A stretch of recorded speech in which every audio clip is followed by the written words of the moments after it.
実際問題として具体的にどういうふうにやっていったのか、個々のアーティストとその具体的にどういう相談を持ってどういう脚本の相談を持ってやっていったのか、そこら辺をちょっと話してもらえますか。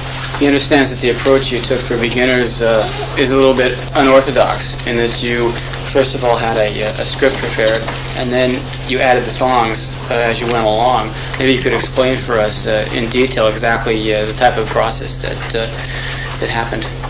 Right. Well, the book is very much the book which it's based on is very much music is one of the central ideas in the book, and every other page there's a description of the guy listening to jazz, going to a jazz concert, seeing the pop kids bobbing their heroes in the street. It talks about music hall, older types of English music. So that's really the subject of the film. And I wanted to try and tell the story very much through music. I believe that that's one way of making a film about London, so that the rest of the world will be able to enter into it and understand it, because in England the music has always been a kind of avenue out to the rest of the world, and the rest of the world has always been fascinated by English music. So I decided to make it a musical, and we wrote the script with that in mind, adapting a lot of the aspects of observation and social comment and description of the time from the book, and trying to work musical numbers that could carry that information. I wrote, very detailed descriptions of what I wanted the songs to do.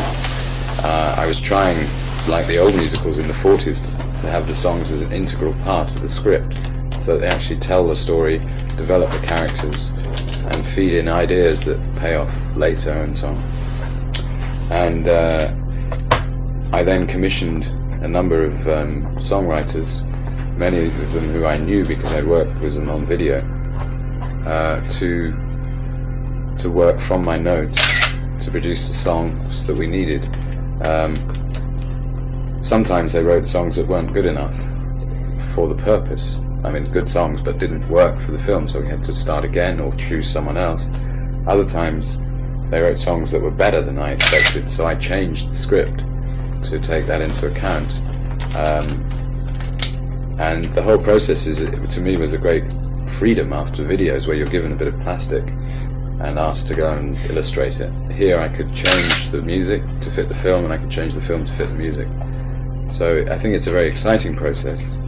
I think it's a way forward for video clips, which to me have got stuck in a rather formula way. And I believe that the 80s is a very good time to develop in the cinema some of the energy of video, and I think it can find much more interesting expression in that way.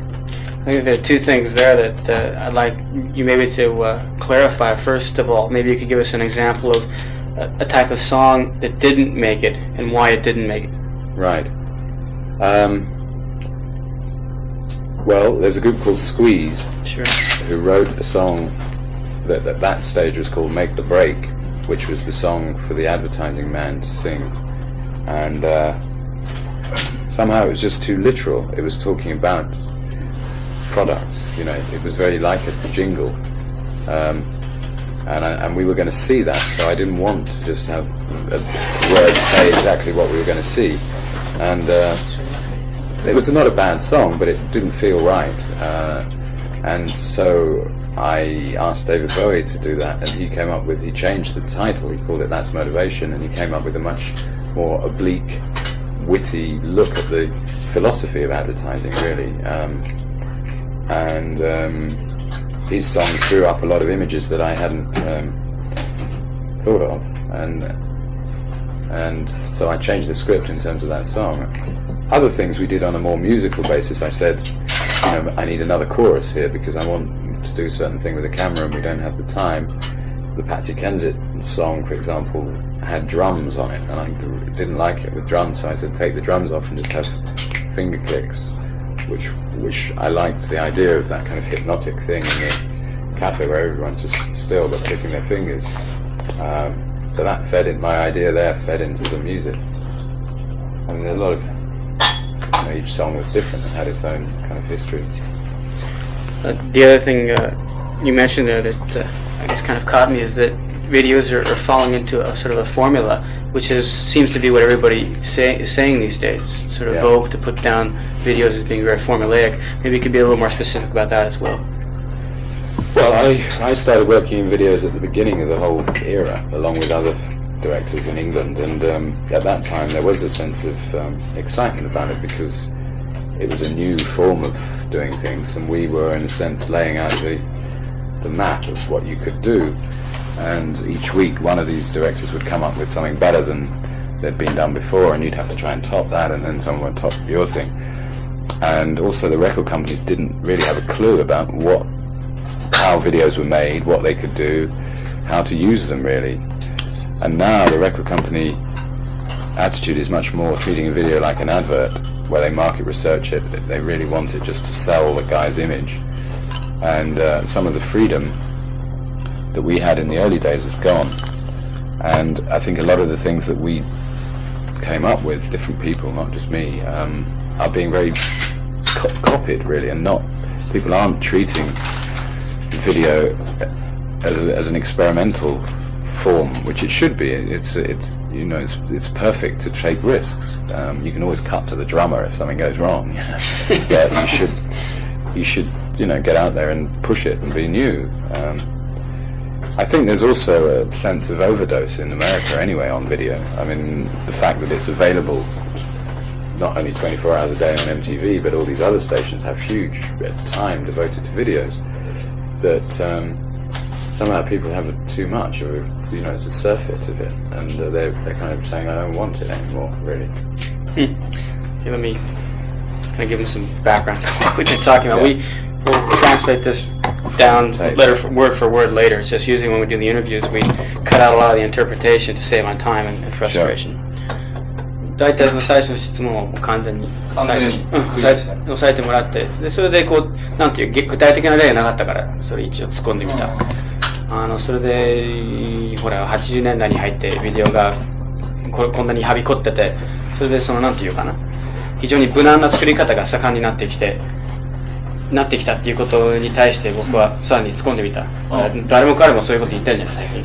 無難な作り方が盛んでもうつまらないって。具体的にどういうことがつまらないのかって聞いてみた。大体そういう流れに来てる。そのミュージシャンの協力っていうかその共同作業っていうのはね、その何にも制約がなくてさあやってくださいって言われて曲を書くっていう場合とね、それから共同作業でジュリアン・テンプと一緒にやっていくっていう場合とで、まあかなりその作業が具体的に違うと思うけど、そういうのは多少変わした。でミュージシャンはそれぞれみんな協力的でしたか？The musicians you worked with in beginners were basically very cooperative with your wishes, though, huh? Yeah, partly because I'd worked with them before and was kind of friendly with them. Partly because I think they were quite excited about the project. They understood that it was, in a sense, their story. It was a story about London. They all are London performers and writers. And I think they felt we were doing something different. We were making a film in England for a young audience on a broad scale, which hasn't been done really a lot recently. And I think they're all people who are good in videos. They work well as musicians, making their ideas, visualizing their ideas. And Ray and David Bowie are actors as well. They're good actors. So there was a sense of enthusiasm and support, for the film from them. And in many ways I couldn't have made the film without certainly David Bowie's presence really helped us get the finance, and he really supported us all the way through. It was great. どうだ？ビデオを制作している関係上ね、やっぱミュージシャンとのその進行がいろいろビギナーズの前にいっぱいあったと思うんだけども、今回初めてそのアプローチをしてみてでやったっていう人は誰ですか？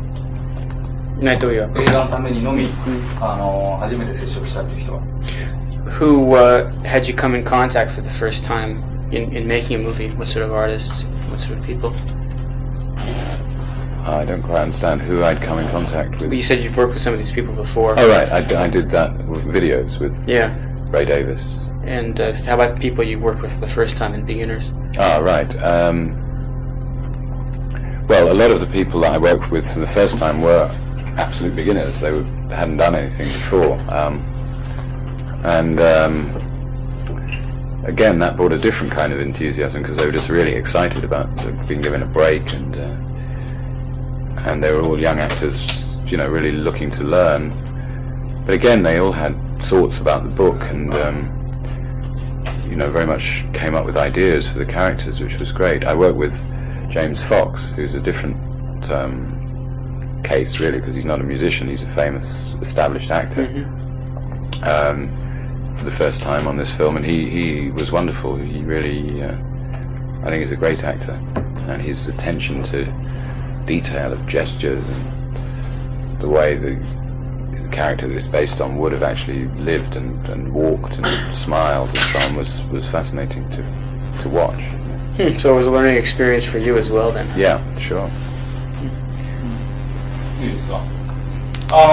さっきちょっと聞いたんですが、制作にすごく、制作2年ぐらいかかって、それから構想の段階で3年ぐらいかかるという、合計5年ぐらい、結構長い期間かかっているんですけれども、それで制作期間にも長いことかかったし、それから、制作費もかなり、かかっているということで、巨大なプロジェクトだったというふうに思うんですけども、そういう意味でのそのあなたにかかっているプレッシャーみたいなものはありませんでした？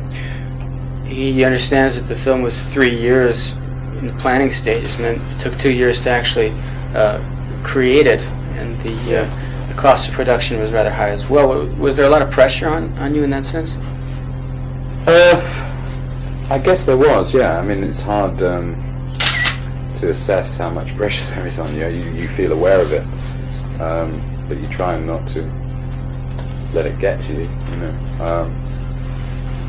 I was spending a lot of other people's money. I was putting my reputation on the line. I had to talk a lot about the film up front in order to get it made.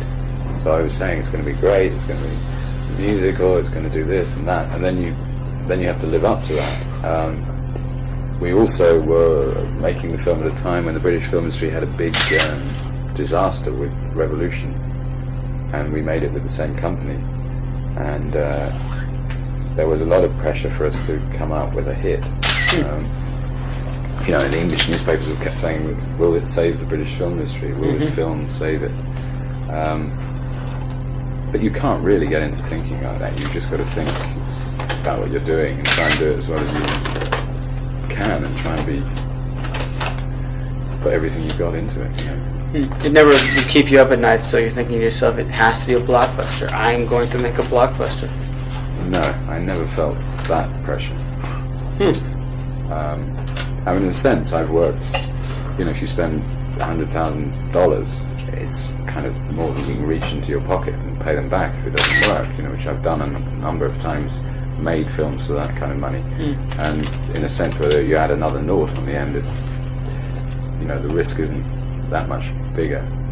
Or you don't. If you start worrying about money when you're directing a film, you could go very seriously mad, because you're setting fire to $75,000 a day, basically. Just to set the record straight, I think I remember reading about the Revolution thing in Time magazine. What exactly was it? It was a big epic about the American Revolution with Al Pacino. Right. And it went horrendously over budget, and it really shook up the British film industry because it had so much money in it, and then it completely flopped. It was lambasted. Who was the director? A guy called Hugh Hudson. Hugh Hudson. And who had done what before? Chariots of Fire. Chariots of Fire, right. ちょっと訳して。プレッシャーなんですか？当然それはあった。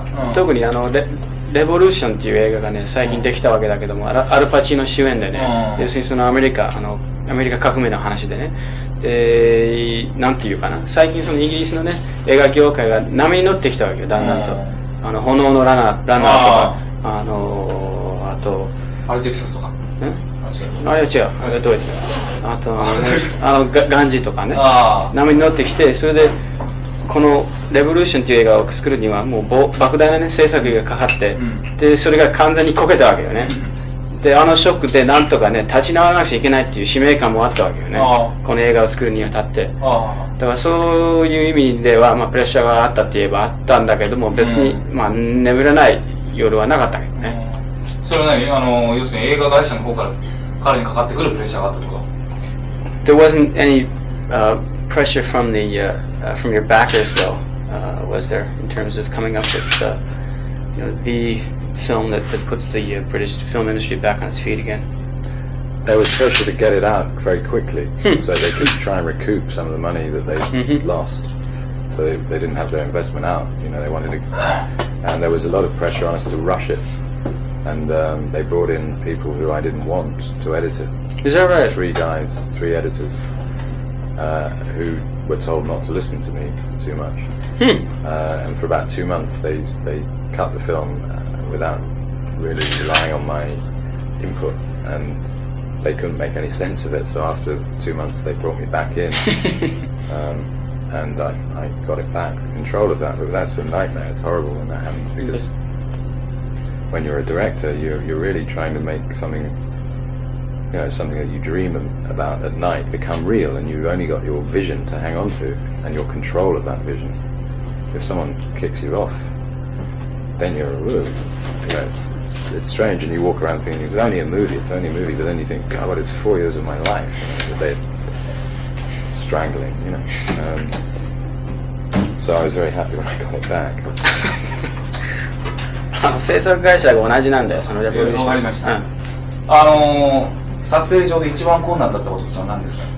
What were the greatest problems in actually filming the movie? What sort of problems occurred on the actual sets? Right, the weather was the biggest problem.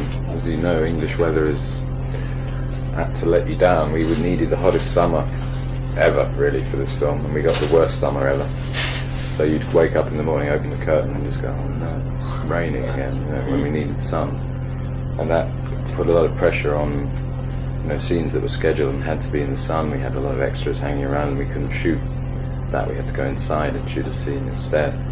And that was a real pressure. A musical is quite an involved film to do, and we didn't have that much time to do it in. We had 3 months, but it was... the time was very pressurized. But, I think you expect pressure on a movie. That's kind of what you need. Films that are too easy and relaxed are often not very good films.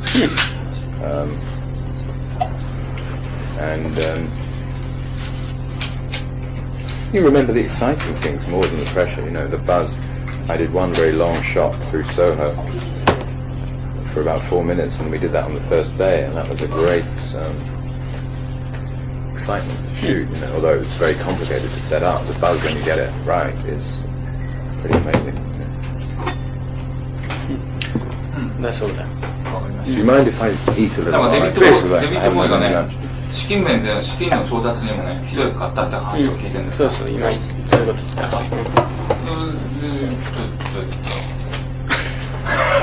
いや、それが非常に役に立ったっていう。役に立ったんです。それがなかったらおそらくこの映画はできなかったでしょうと。ああ、そこまでボーイが肩入れした理由っていうのは何なんですか？ Why did David Bowie involve himself so much in this affair? Well, I got on very well with him when I worked with him, and we kind of became friends. But I think more than that, he identified in a strange way with the character in the book, because when he was young at that time, and was very shaped. He was very involved in music and hang out in Soho. He even worked in an advertising agency at that time, which he plays the ad man in the film. So he had a great understanding of the subject, and he feels very passionately about London, and it was a film about London. It was also a musical, and I think he knows that he's perfectly suited to be an actor in musicals. And this is the first film where he acts, sings and dances, and he has, charisma like Gene Kelly or Fred Astaire. I think he's perfect for musicals, so I think he knew that and wanted to do that as well.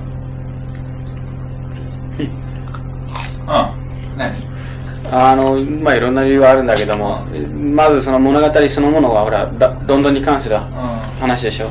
で彼はロンドンを愛する者としてはやはりぜひやりたいというところあったし、それにまあ、友達だし、それでその役そのものにもね、こう彼にとって共鳴できる部分っていうのはかなりあった。デビッド・ボーイの中で今回のベンディス・パートナーズっていう役がそう、なんていう広告代理店に勤めてるやつで、役でしょ。意地汚い役なのよ。意地汚いおっさんなのよ。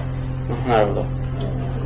まあ、っていうのは、それよりは、そのミュージカルに出るには、デビッド・ボーイはやっぱりうってつけ。よく聞かれる質問だと思うんですが、デビッド・ボーイの役者としての素質をあなたはどういうふうにご覧になりますか？ How do you evaluate Bowie's ability or potential as an actor? I think it's unlimited. I think he will be a really great actor. I don't think he has been. I found his earlier performances very rigid and mask-like and remote.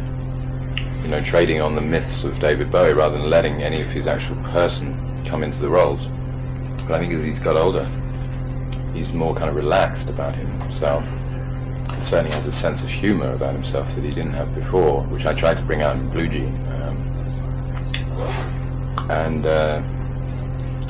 But he hasn't lost the same kind of incredible laser beam like discipline of doing something and getting it right. And I feel, you know, he's just beginning to be a really good actor. He just gets better and better. Oh, have there been any roles you've seen him in that you've been particularly impressed with? Well, I didn't see the stage performance of The Elephant Man, but I saw a video, which he was very good in. I like him in Absolute Beginners as well.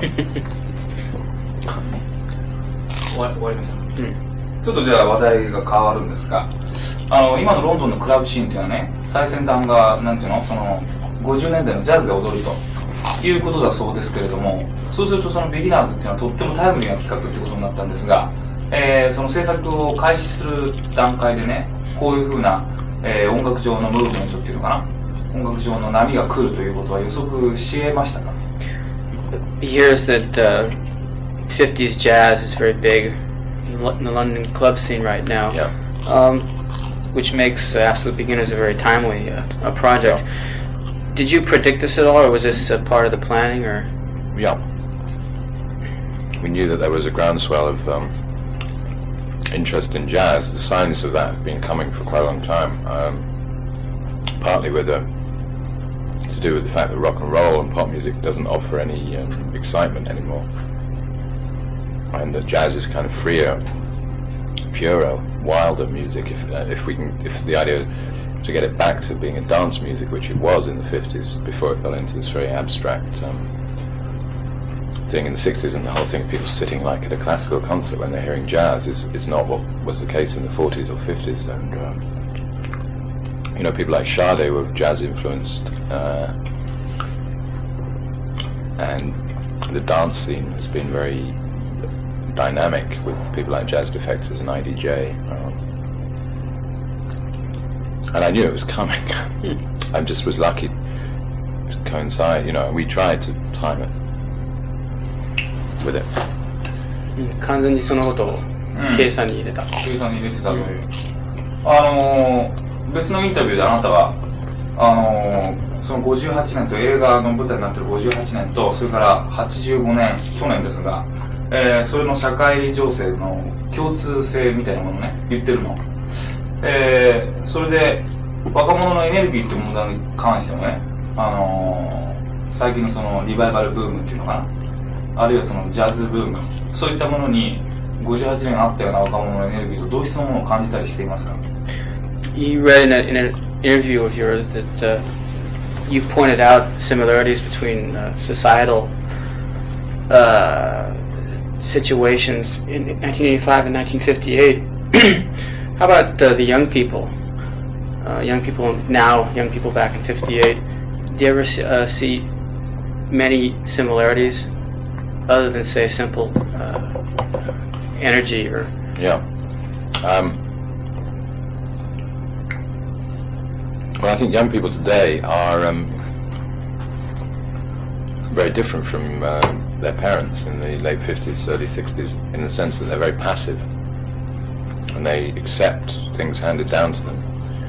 Being a teenager is a bit like joining the army now. You go and have your hair cut in the right way, and you get the magazine, and you get the record, and you just take it, and that's it.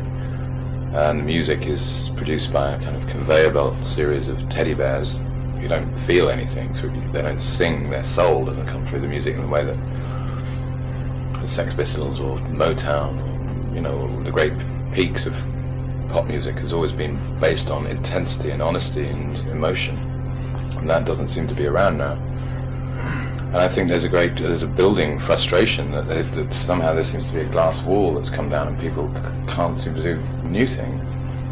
And as a result, they become obsessed with the 50s, not purely for nostalgia. I think it's different than that. Obviously there is an element of, as in Japan, of wanting to dress up like the 50s and so on. But I think it's more a need to try and find out how to get out. I mean, it's like going into a room and then someone turns all the lights out. If you want to get out, you've got to remember how you got in. And I think they want to understand why the teenage thing happened, what caused it, in order to be able to do something really new again now. And in England, certainly, there is a great interest in the history of teenage culture, more than there's ever been. For those reasons, it's not just nostalgia and dressing up, it's trying to understand the era in which we're in, you know, and in many ways the 50s was the beginning of our era. And in many ways in England, the optimism and the energy of that hasn't been fulfilled. It's come to, you know, the kind of aspirations of people in the 50s and the idea that standard of living would get better and better have been confounded by unemployment and an incredible neglect of the economy in England, and you know, so a lot of dreams have been smashed, really. So is it just an idea of harkening back to the good old days, or is there something else there? Something else for people? No, that's what I'm saying. I think it's a need to understand the past in order to change the future, to bust out of this kind of hermetic, sealed period, you know. I mean, I don't see much new happening in England. When new things seem to come, I mean, obviously there's new technology, but it comes from Japan, you know. But England is kind of trading on the past all the time. And my film is really, the subject of my film is that obsession. It's not just purely the 50s, it's that obsession to know about the past.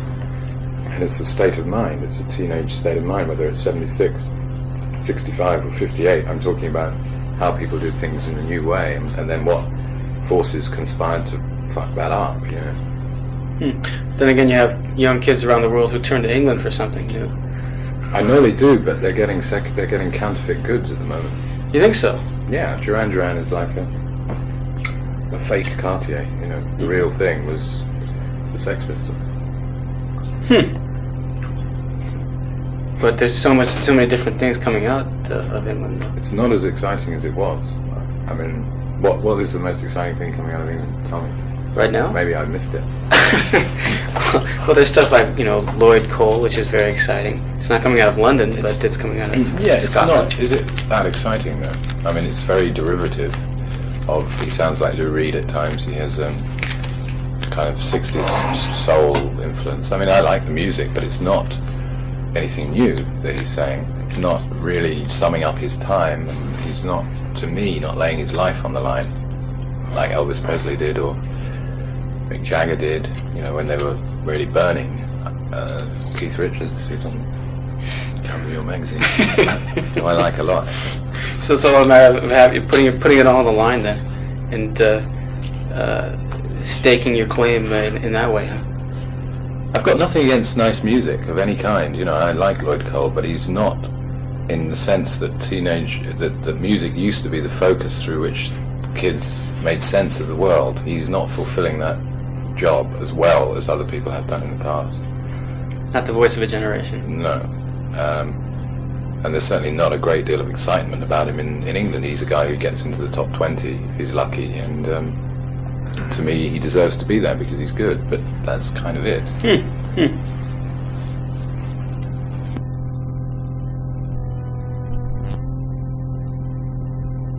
The guy who did Absolute Beginners produces him, the same guy, Clive Langer, who I was at school with, actually. We had a band at school.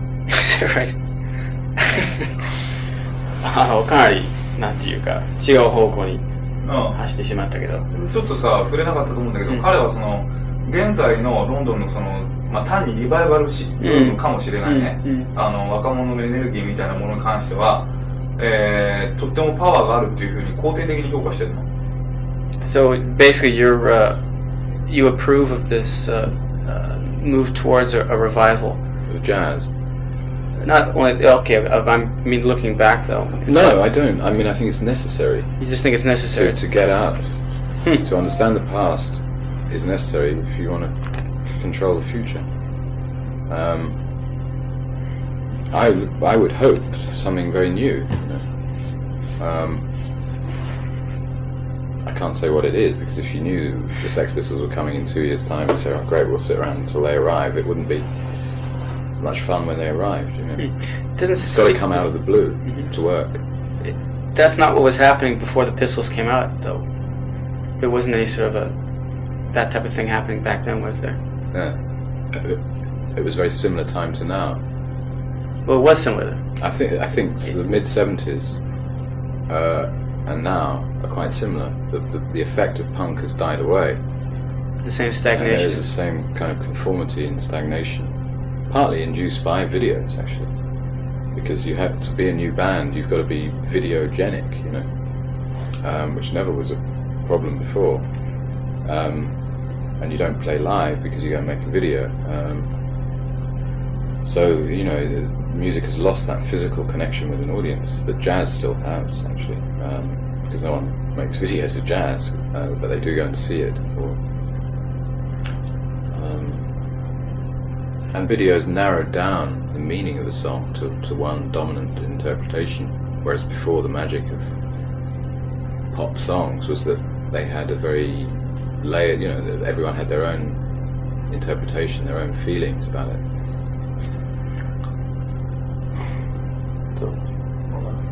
そのなんていうかいかになんていうか今のそのイギリスの若者が停滞してるかっていうことを表してると思う。要するにそのリバイバル思考にはそういうことが現れてると思う。基本的にそういうなんていうか持論を今説明してくれる。そうすると彼にとってはそのグレートロックンロールシンドルからね、割と一貫したテーマがあるんじゃないかと思えるわけ。58年にテツとかモツとかっていったね、そういうエネルギーがある若者のパワーが噴出して、で76年にこのセックスピストルズでまたパワーが噴出して、でまた若者にそういうパワーを持ち続けてほしいなみたいな、そういうふうなメッセージが込められているというふうに解釈してもよろしいのでございましょうか。He seems to find a consistent message in some of the things you do, in that, like you say, you do seem to identify or approve of the power that kind of wells up within young people and then explodes. So this is something that's always attracted you then. Yeah. Yeah, I think it's the most wonderful thing in the world. But I don't think you just have to, I think you don't have to be a teenager to feel that. I work with Gil Evans on this film and he's 75 years old. But I get the same feeling from him that I got from the Rolling Stones, or, well, not so much the Rolling Stones, Sex Pistols. There's a great youth and willingness to just do anything once and treat everything you do as though you're doing it for the first time, which is what the idea of Absolute Beginners is about. However old you get and how many things you do, the idea that you can still question everything and still treat what you're doing in a fresh way and not regard yourself as an expert and someone who knows it all, but try and regard yourself as a beginner seeing something for the first time is a great approach. I think if you can do that, it's the secret of doing good things. 映画の中ではね、単にその明るいだけではない50年代というトーンが感じられたんですけども、いろんなことがあって暗い世相も当然あるという。で、アメリカングラフィティってあるじゃん。あれなんかは逆にすごく楽天的なさ、要素がすごくでかかったわけだけど、彼はああいう映画をどういうふうに見たんでしょう。 One of the things he thought after seeing Absolute Beginners was you were trying to get across the message that maybe the 50s wasn't all it was cracked up to be, which is a stark contrast to something like American Graffiti, which does tend to look at the early 60s with sort of a tunnel vision type of perspective. How do you compare the two, or how do you look at American Graffiti? Well, I enjoyed American Graffiti, but I think it is a more nostalgic film, as you say, than our film. It's also about the American teenage experience, which is very different from the British one. And in a sense, with my film, I was trying to reclaim the 50s from American imagery. Everyone all over the world seems to have an idea of the 50s in terms of, big American cars with lots of chrome and fins and James Dean and jukeboxes and affluence, really, kids having cars. And in England it was very different. People were poor, and only suddenly at the end of the 50s this kind of deluge of American objects and aspirations came in through a television set, really. And I wanted to try and explore that and show, in a way, the genesis of the British teenage idea, which has fascinated the rest of the world, but it hasn't really been explained. And I knew that the music was a way of doing that. I think if my film had no music, it would be very hard to communicate to Japanese people. I think the music is a kind of flight path into understanding London. How about in your own case? Do you look back on your teenage years as a reference point, or does that have very little to do with your actual outlook on? No, it did. I mean, in a sense, the film is a way of, for me, working out my own shaping as a person, because I was very, very passionate about music and style and clothing and all those things. I also learned a lot about the way I think now from my experience with the Sex Pistols, and I definitely tried to use some of my feelings, and certainly the summer of '76 was in a way a model for me for 58 because I understood the excitement that I'm talking about then, and that's really my major term of reference.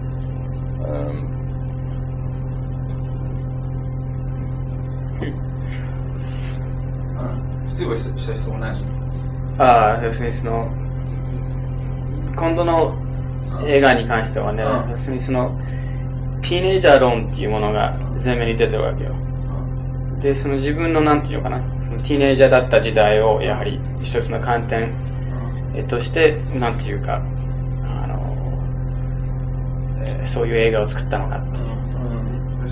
You see, in a way, 当然そうだ。there is a message for me in the film, which the main character starts off very much in tune with his time and his friends, and he has a creative kind of aspect of taking photographs that somehow catch the time. And slowly through the film that becomes corrupted, and he's sucked into the thing of selling that and becoming famous for doing that. And that's happened to me, that process. And there's a kind of warning in there for me not to kind of lose sight of why I did things in the first place, and not get too seduced by the idea of being well known and being able to make a lot more money than I could at the beginning, to try and retain a perspective of who you are and why you do things, I think is another message in the film. But that's an important message for me. ちょっとまたさっきの話戻っちゃうんだけど、そのアメリカのさ、アメリカングラフィティみたいなね、ただ明るいだけの面じゃなくていろんな面をこう出したという。で、あなたの中にはそのアンチアメリカみたいな、そういう意識ってないんですか？ This might overlap with what you were talking about a second ago, but he seems to sense a sort of feeling of anti-Americanism in your perspective. Do you think that's there consciously or subconsciously? Or? Well, I think that's there if you're British. But it's not a straightforward anti-Americanism. It's a love-hate relationship, really, with America. In a sense, in a similar way to Japan, America is a incredible influence on the way the country is now. I think it's ridiculous to pretend and to think that you can get rid of that. And in fact, I would celebrate it. I think America has been culturally the kind of driving motor force of the 20th century in many ways, and I love a lot of that. What I don't like is perhaps the notion that you can lose your national identity in America and become Britain, which has happened in the last couple of weeks. Is it's just become an aircraft carrier for America. That frightens me, and I would fight very hard against that. But the American culture and American skyscrapers and music and building and everything about America, I'm very open to. Cartoons and I'm not straightforwardly anti-American. I wouldn't say that at all. I love going there. Very, very exciting place. ビギナーズ関係で最後に一つなんだけど、もうイギリスのプレス関係でね、いろいろその批評が出てると思うんですが、そういう全般的なトーンはどうですか？ How about reaction to the film back home? What's the criticism been like? Well, it's a film that was designed to create a debate. It was designed to annoy certain people and designed to entertain certain other people. And we did get a very split reaction in England. The older critics didn't just give it bad reviews, they almost took a razor blade and tried to slash its eyes out.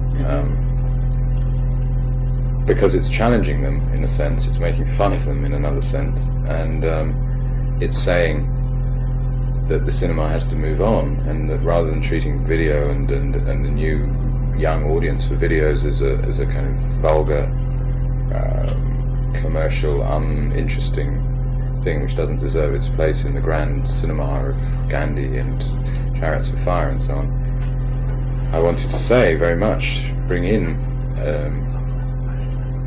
a new way of looking, which I think young kids have. They've grown up with television, they read images incredibly quickly, they can accept a lot of information in a frame, they can accept ideas through music and film together in a way and at a speed that older people can't. And we created Absolute Beginners as a household name in England.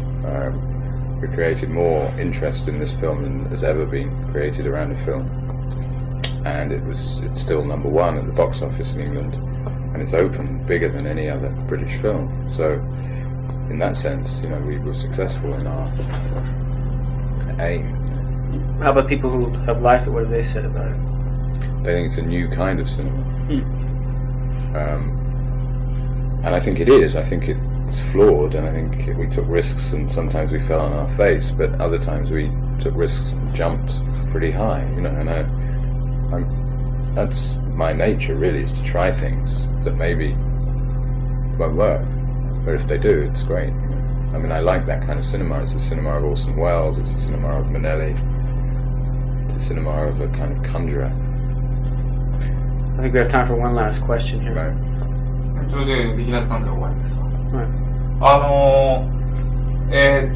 なたの今まで作ってきたビデオクリップっていうのはイメージビデオっぽいものよりもむしろそのストーリーがある映画っぽいものが非常に良かったんですが、基本的にその長編映画をいつか作りたいというそういう気持ちがいつもそのビデオを作っている中でもあったんでしょうか？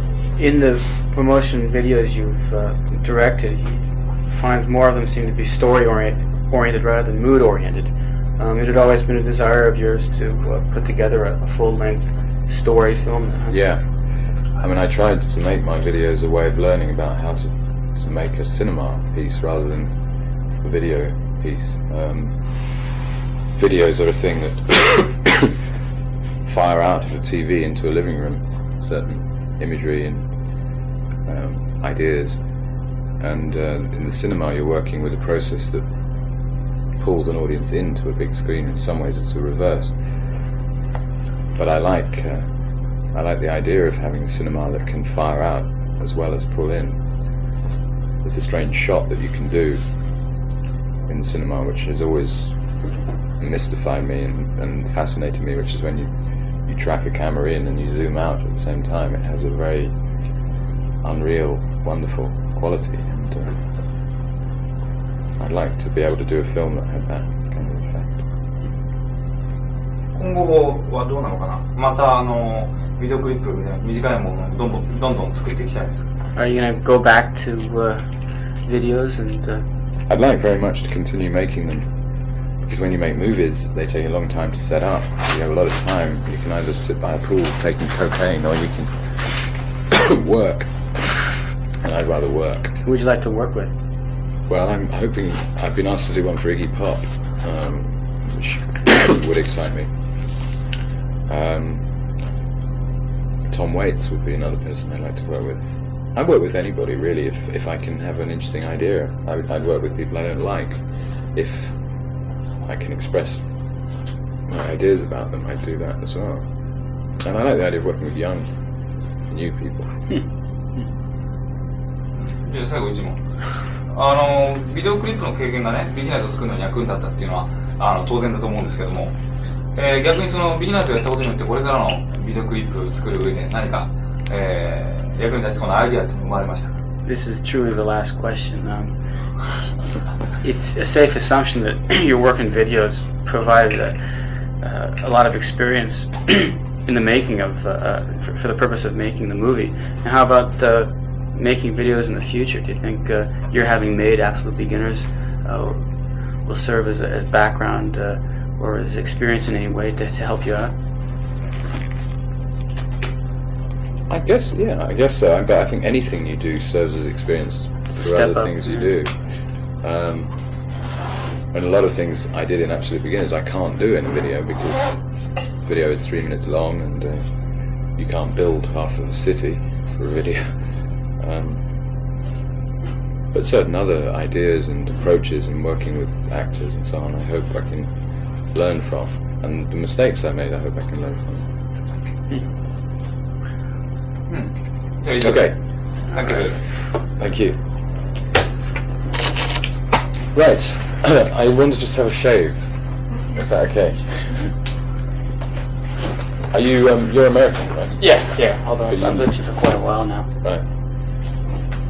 So do this as a sideline. I'm actually a translator.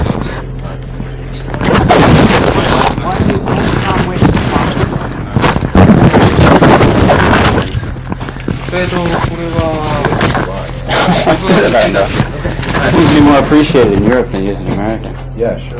Well, he's a bit. It's kind of subtle. I like the very visual aspect of these songs, and I think he's a humorist. And he's quite scathing about some aspects of America, which may not go too well with the Rambo crowd.